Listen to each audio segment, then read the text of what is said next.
1 year ago, the focus was on preventing new cases from getting into the United States, namely suspending or heavily restricting air travel from several European countries. On Thursday night, the plan remains the same: to vaccinate as many people as quickly as possible. Over a year ago, no one could have imagined what we were about to go through. In a primetime address to the nation Thursday night, President Joe Biden remembering the long year the nation and the rest of the world has endured. If we all do our part, this country will be vaccinated soon. Our economy will be on the mend.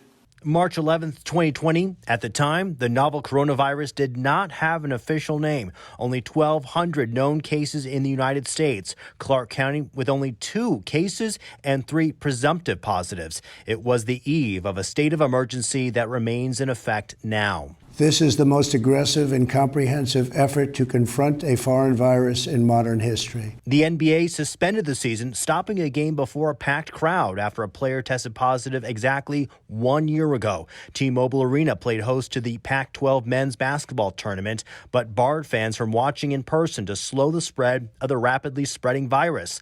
Las Vegas officials warned potential shutdowns would hurt. Those revenue streams are going to be hit pretty significantly. We don't know exactly what that number is going to be, but it'll be meaningful. The shutdowns in Sin City followed soon after. 365 days later, life is getting back to business, effective immediately. Workers in the key Las Vegas restaurant, hospitality, and casino sectors joined Nevadans 65 and older, now eligible to get a vaccine. I think the biggest challenge here is that this is the first time in our living history, at least, that anything like this has ever been attempted. Caleb Cage has been leading Nevada's COVID-19 response from the start, a titanic effort to save as many lives as possible through testing and contact tracing.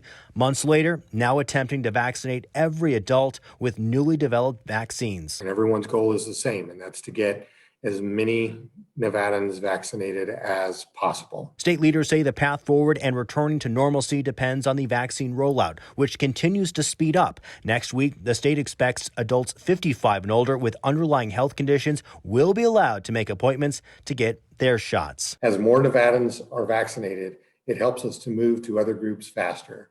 On Monday, the next set of restrictions are expected to be loosened. That is when most businesses will be able to operate up to 50% capacity. Joe Bartels, 13 Action News.